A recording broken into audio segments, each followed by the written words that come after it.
Vamos a terminar este contenido de patrones. Empezamos con lo que va a ser pleura y hacemos la división de la organización para que vean sus competencias. ¿Listo? Así que más o menos estamos a unas 3 clases para que empiecen bien su evaluación. Así que vayan calculando más o menos el contenido que tienen que ir estudiando y preparándose. Entonces, ¿qué va a entrar?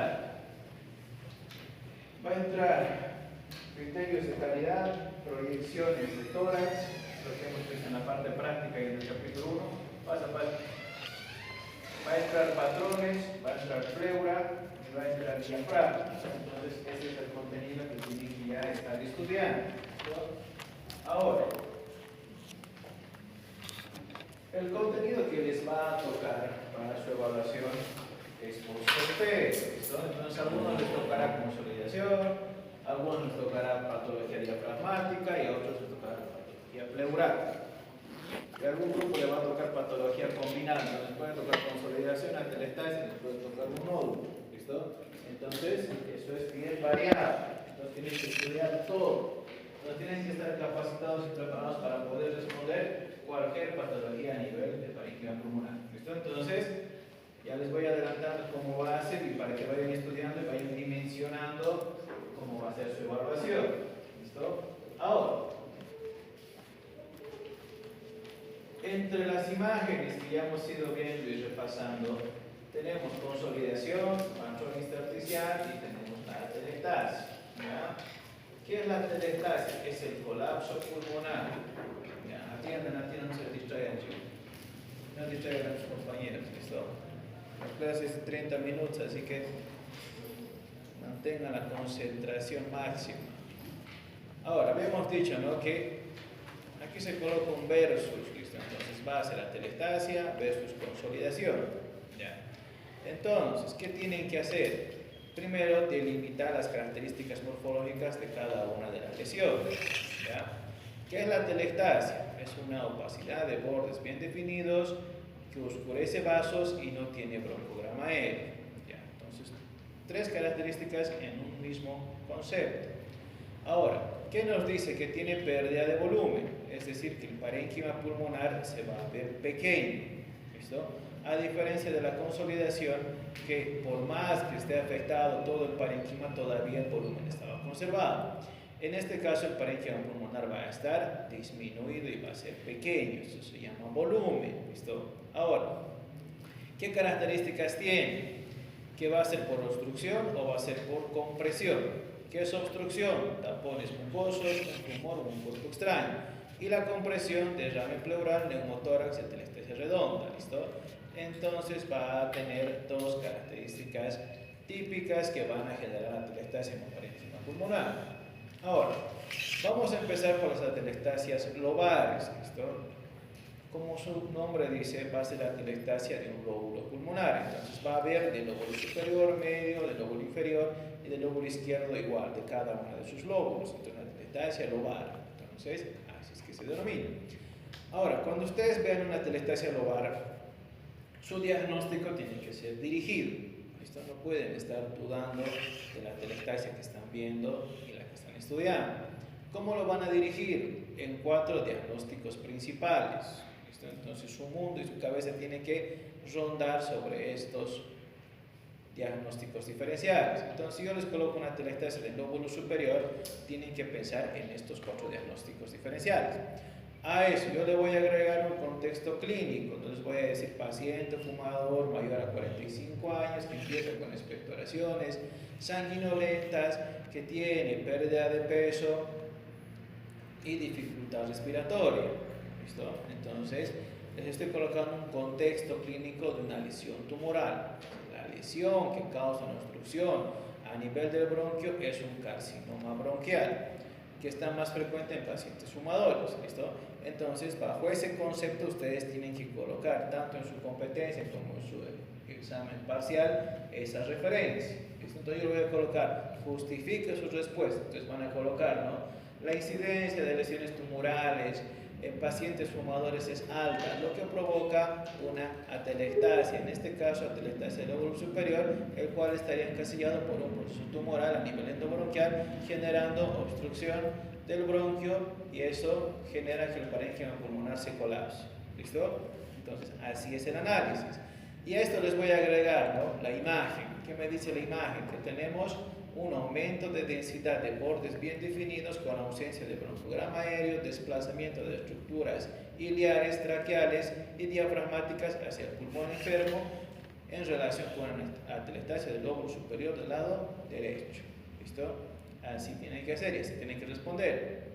Ahora, si les coloco, ¿no?, paciente se encuentra en terapia intensiva con 2 semanas de internación, el cual presenta alteración en la saturación, se encuentra entubado y resulta que tiene una evolución de 4 horas con dificultad respiratoria, con aumento de la demanda de oxígeno y una saturación del 70%.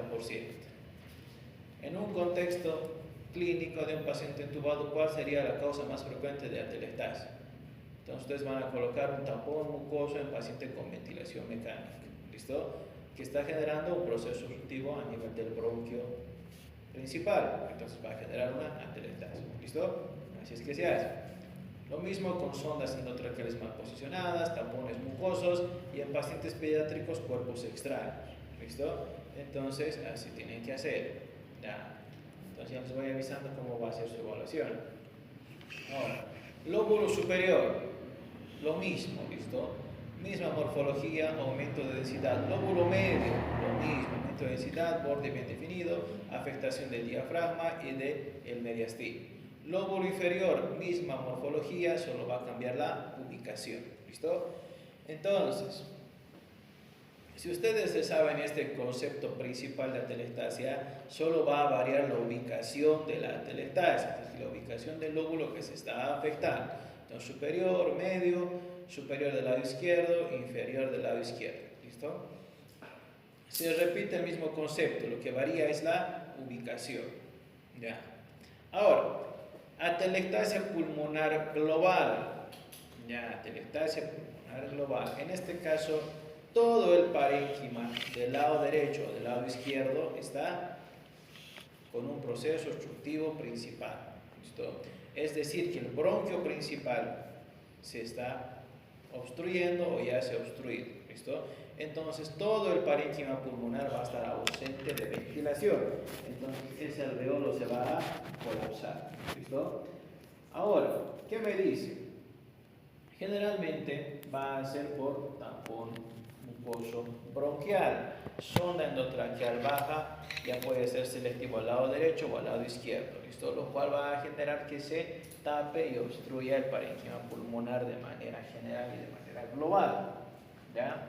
Ahora, ¿por qué es importante que reconozcan esta presentación?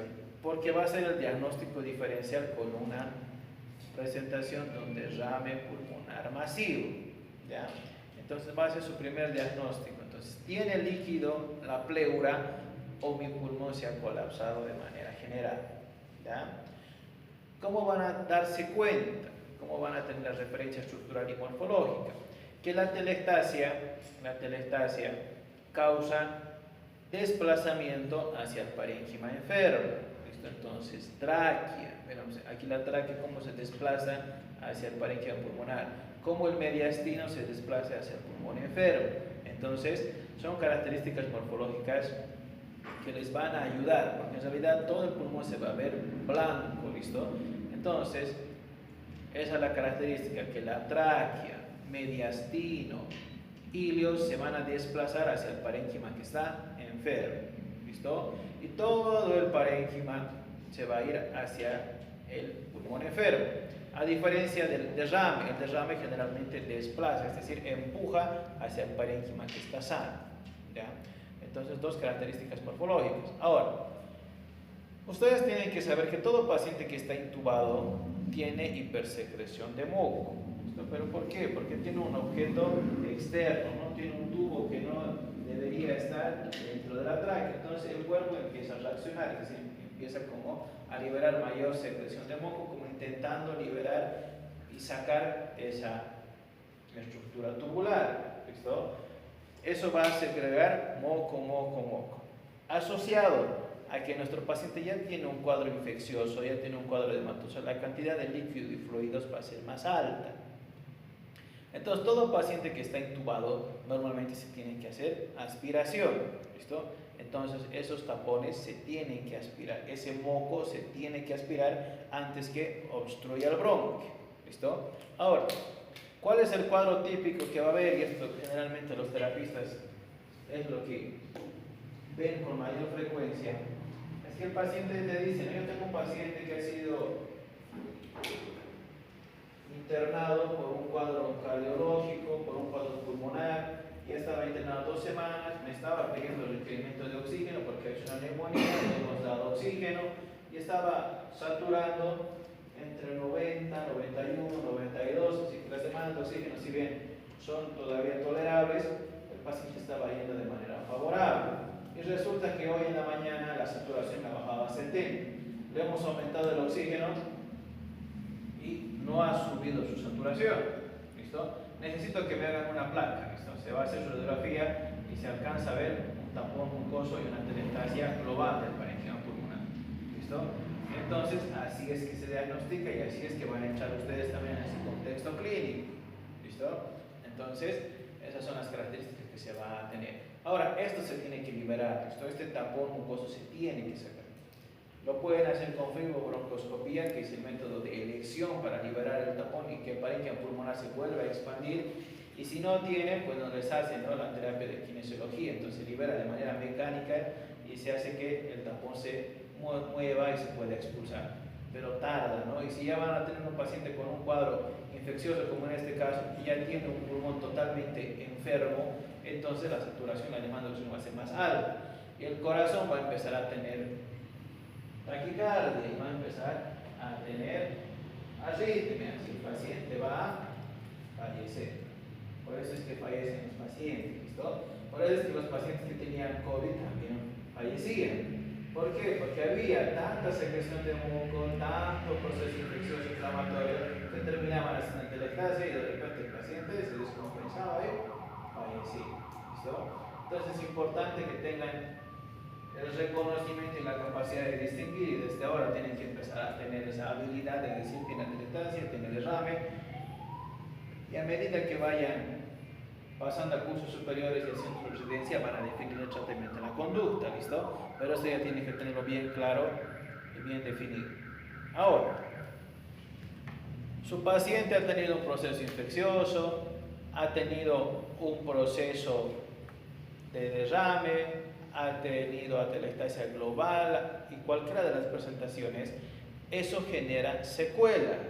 Entonces, todo paciente que sea internado, neumonía, COVID, influenza, silicosis, asbestosis, empiema y cualquier presentación pulmonar va a dejar secuela, ¿listo?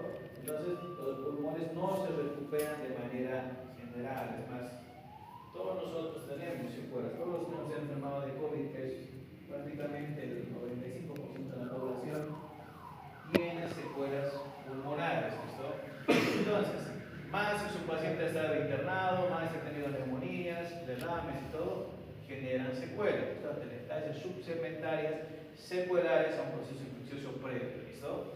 Que son imágenes lineales o de morfología discoide en placas, que normalmente pueden ser oblicuos o horizontales, tienen tendencia a ser basales y porciones mediales, frecuente en pacientes que han estado en terapia intensiva, ¿listo? Asociados a anormalidades pulmonares, pleuralgias traumáticas o otomías. Entonces, también van a dejar ese tipo de lesión. Entonces, tienen que ver, cuando vean esto, entonces esto es secuela de un proceso infeccioso, inflamatorio previo.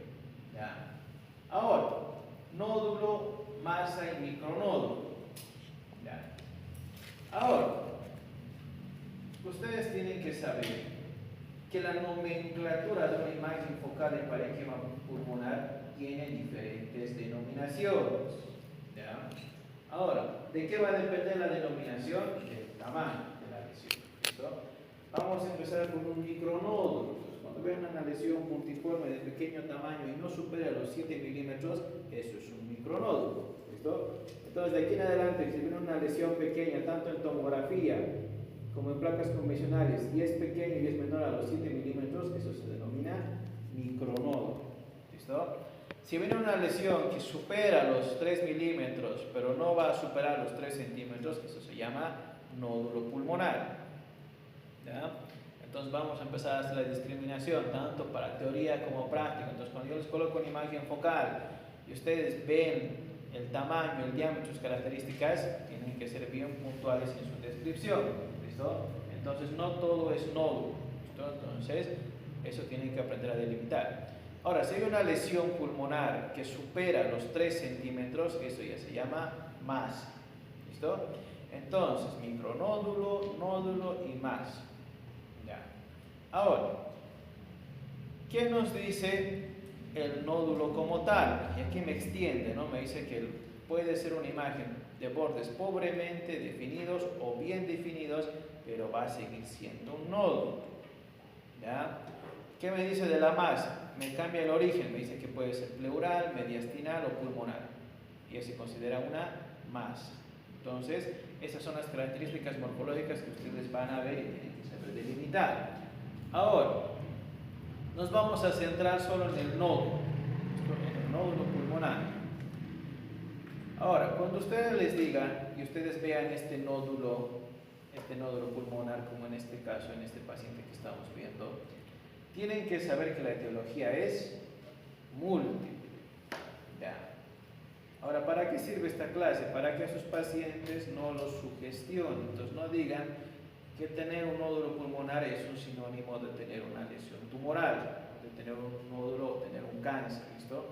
Eso no es así. ¿Ya?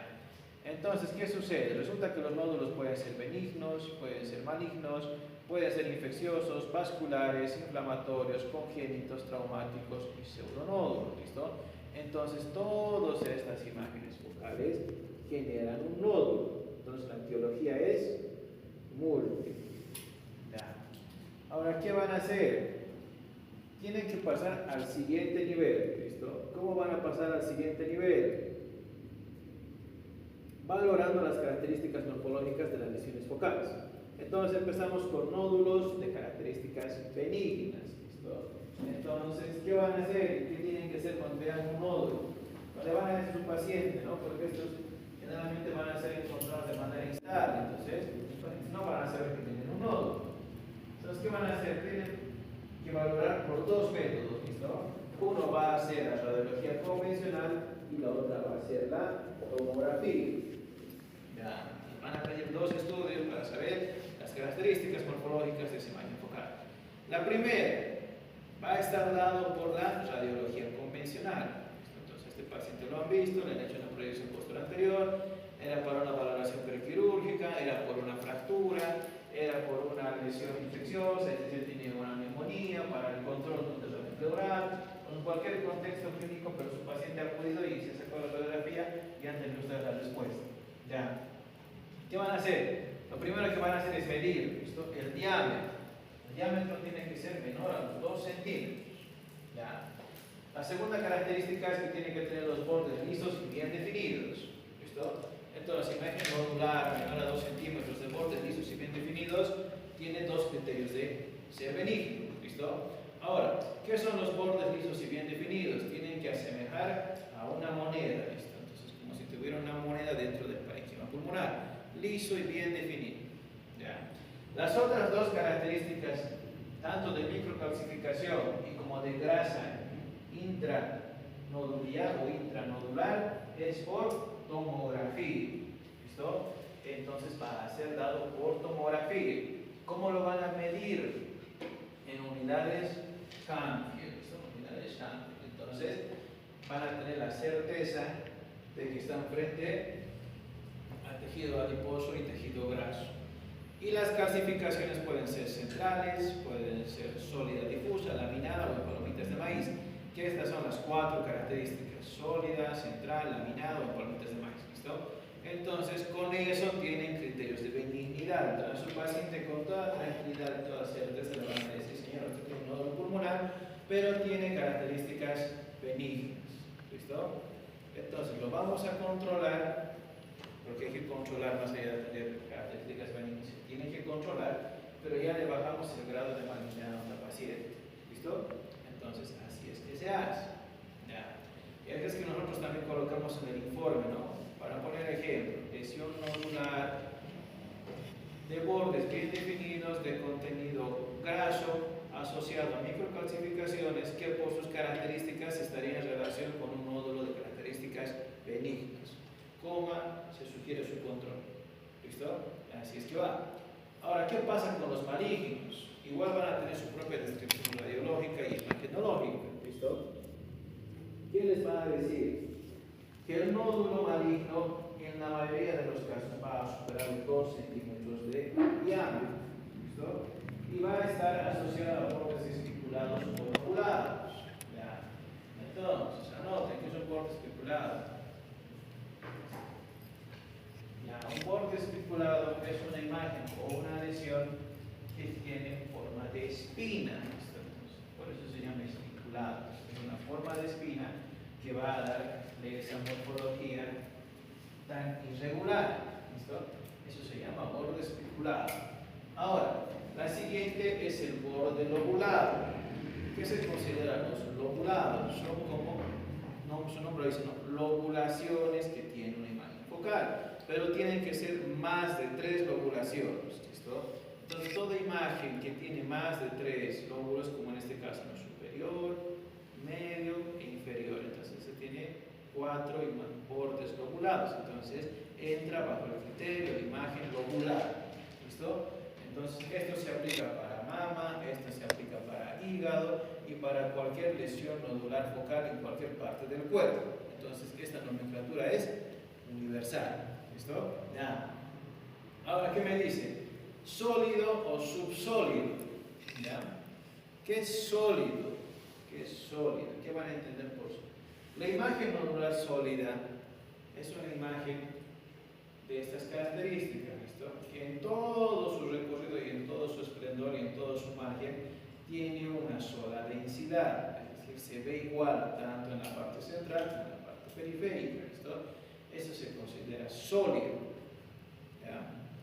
¿Qué es el subsólido? Tiene un componente mixto, entonces esta imagen está rodeado por otra imagen de una densidad más baja. Entonces, no es ni muy blanca ni muy oscura, pero es grisáceo. Entonces, eso es subsólido. ¿Ya? Entonces, sólido, subsólido.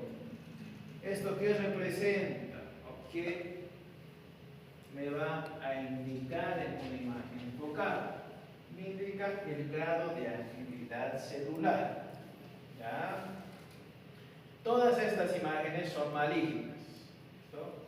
Pero ustedes tienen que saber que hay lesiones malignas de alto grado y lesiones malignas de bajo grado. ¿Listo?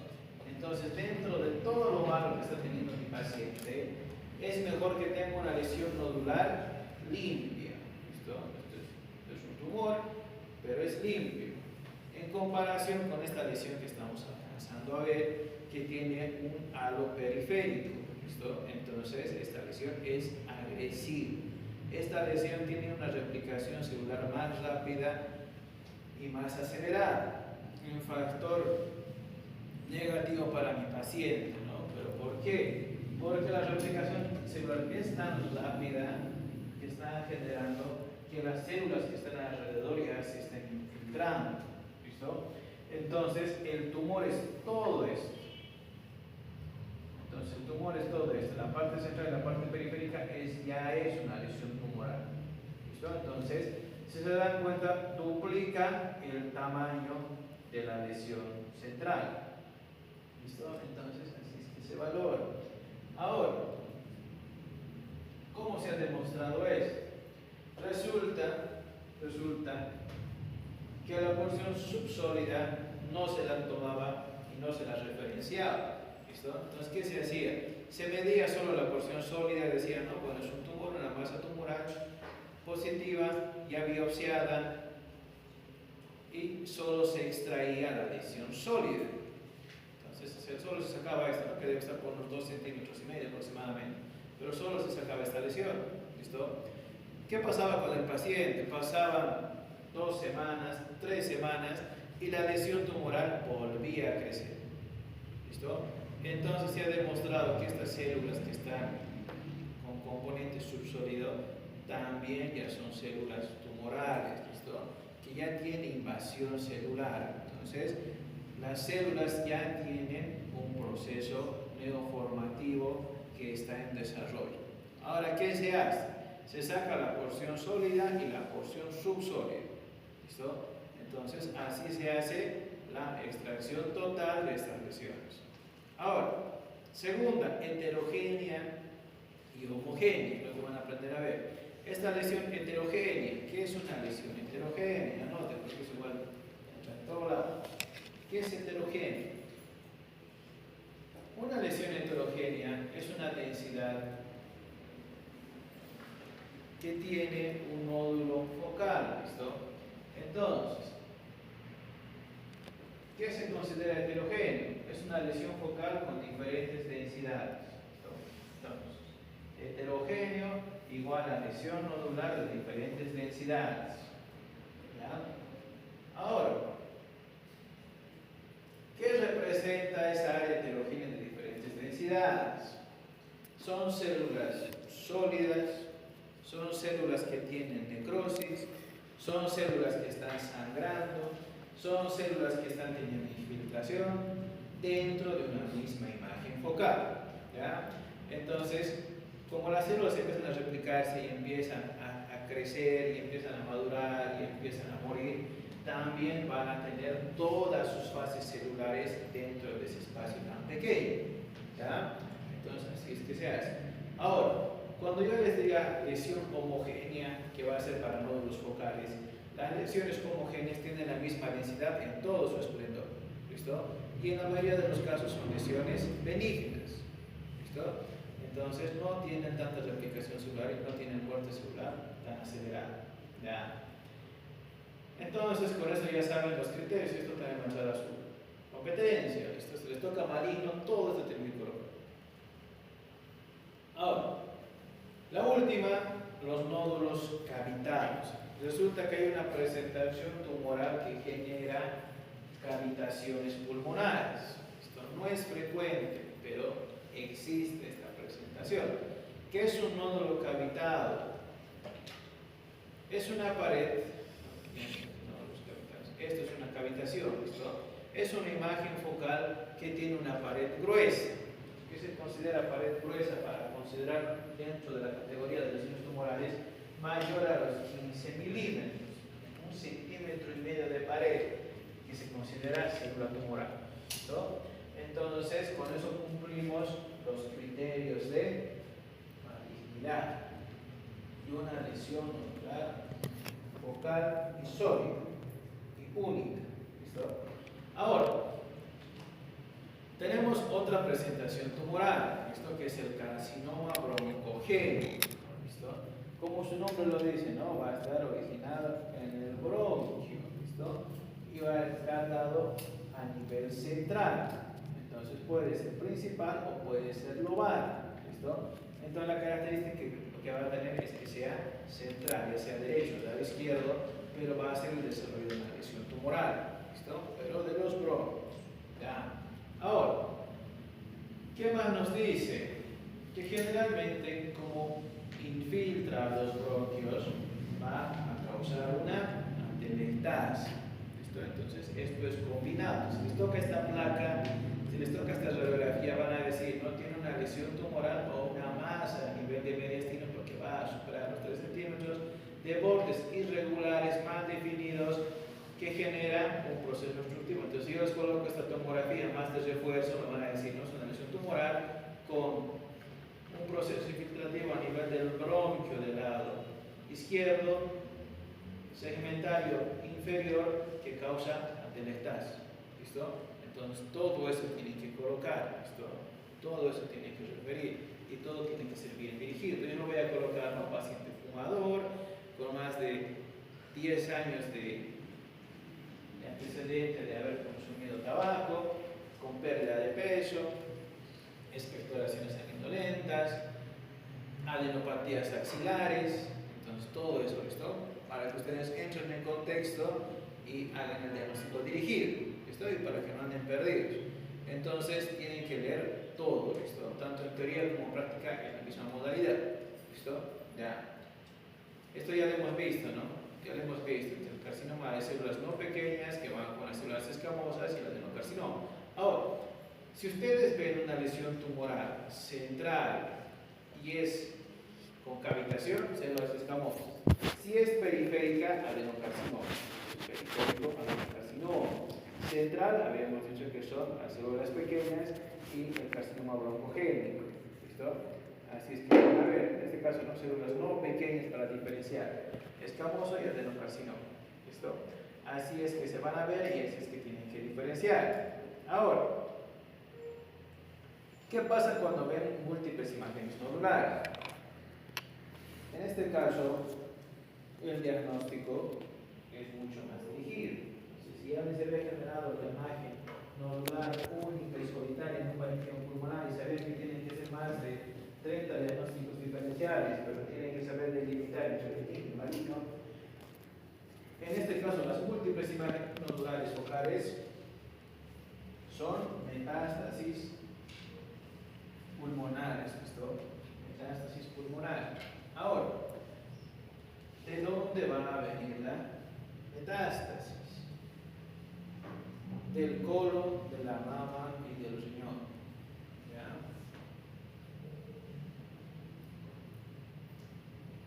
Ahora, ¿qué entienden por metástasis antes de continuar?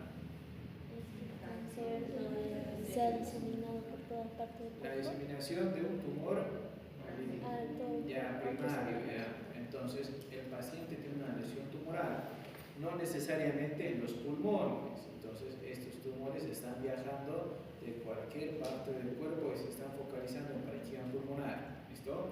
Ahora, tienen dos denominaciones. Las metástasis son también llamadas secundarismo. Van a ser secundarismo o metástasis. ¿Listo? ¿De qué? De una lesión tumoral primaria. ¿Dónde está el tumor primario? En la mayoría de los casos, cuando tienen una presentación con múltiples imágenes nodulares en el colon. ¿Listo? Después en la mama. Después en los riñones y en cuarto lugar los testículos. ¿Listo? Y después ya cervix, endometrio, melanoma, que van a tener también su importancia en cuanto a sus diagnósticos. Entonces, el paciente va a tener dos formas de presentación, es decir, va a acudir a consulta, primero, por sintomatología respiratoria, es decir, el paciente va a venir con tos, disnea, va a tener expectoraciones sanguinolentas, y la presentación bien típica de tener una lesión pulmonar. ¿Listo? Entonces sacamos su radiografía y en este caso nos toca ir a buscar el tumor primario. ¿Ya? El otro paciente es que va a venir con, vamos a poner el ejemplo de un tumor en el colon.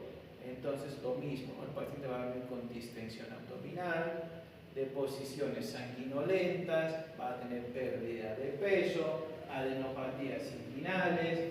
Entonces se le va a hacer su valoración y su estadificación. Entonces este va a ser nuestro hallazgo dirigido para descartar y diagnosticar que mi paciente ya tiene un proceso neoformativo en estadio 4, es decir, un proceso neoformativo el cual ya está avanzado. ¿Listo? Entonces esas son las dos formas. Ahora, yo generalmente siempre les hago hincapié en el tumor primario testicular. ¿Listo? ¿Por qué? Porque es más de pacientes jóvenes, es más, son pacientes pediátricos, son pacientes que están con 12 años, 15 años, pacientes de 20 años, 25 años, que vienen y generalmente ustedes tienen que estar pendientes porque la primera consulta va a ser con ustedes, va a ser con médicos generales, va a ser con médicos de primer nivel, entonces tiene que haber una valoración correcta del área testicular. ¿Listo? ¿Por qué? Porque los tumores a nivel testicular no causan manifestación clínica. Entonces va a haber un aumento de volumen del testículo, pero el paciente no va a tener ni dolor ni ningún tipo de molestia. En algunos casos el volumen testicular va a aumentar, pero va a aumentar muy poco. ¿Listo? Entonces, ¿qué tienen que hacer? Si su paciente viene, ¿no?, y les dice, ha tenido un aumento de volumen, o el paciente se va a referir, ¿no? Me duele, o al ser un testículo más grande en comparación con el lado contralateral, entonces hagan una ecografía, ¿listo?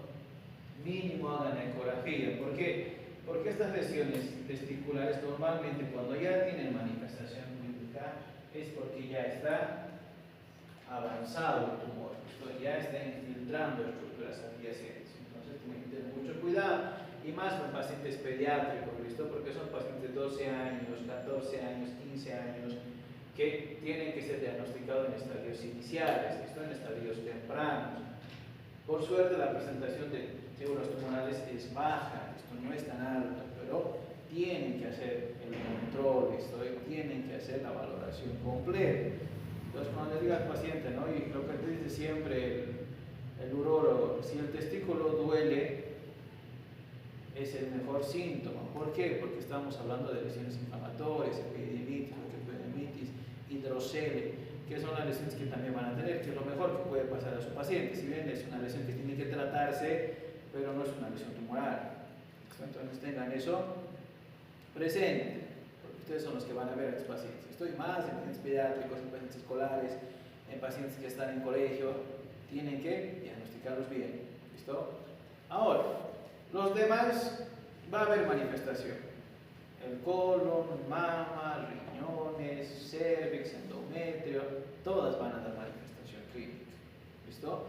Las de cervix, que es la otra que es frecuente, la paciente tiene sangrado escaso, moderado, abundante, tiene sangrado. ¿Listo? Lo ideal es que se diagnostique en tiempos iniciales, es decir, antes que la paciente tenga sangrado. Entonces, ¿cómo se diagnostica? Toda paciente que ha empezado a tener sus relaciones sexuales tiene que hacerse, ¿listo? De manera rutinaria. Es decir, las asintomáticas igual se tienen que hacer, ¿listo? ¿Por qué? Porque generalmente las células en estadios iniciales no van a tener manifestación clínica, entonces va a haber una alteración celular, pero la cual va a ser sin manifestación macroscópica, es decir, hasta que el examen físico no causa mayor cambio que un proceso inflamatorio. Entonces, así tienen que controlar, esto va para todo. Entonces, tengan una paciente, si están con todo el área ginecológica, si pueden hacer todas las muestras, háganlo. ¿Listo? ¿Por qué? Porque eso va a bajar más la incidencia de lesiones tumorales en estadios avanzados. ¿Listo? Y generalmente son las que tienen mejor pronóstico. Ahora, cuando ustedes vean esta radiografía, hay un signo típico, que es el signo de bala de cañón. Entonces, cuando yo les coloque, ¿no? Puedo colocar múltiples nódulos o los puedo colocar, si ustedes reciben una radiografía de tórax y está presente el signo de bala de cañón, ¿usted qué pensaría y qué diagnósticos diferenciales manejaría? Entonces, ustedes tienen que hacer la descripción que el signo de bala de cañón está en relación con múltiples nódulos, en relación con secundarismo de origen de colon, mama o riñones. ¿Listo? O mencione 4 diagnósticos donde estén pudiendo originar la lesión tumoral primaria. Entonces, todo esto tiene que desarrollarlo. ¿Listo? Entonces, así es que se hace. Nada. Vamos a quedar aquí en la siguiente clase, vamos a ver el otro camino, ¿no? Que hace que el pulmón se vea más oscuro de lo normal.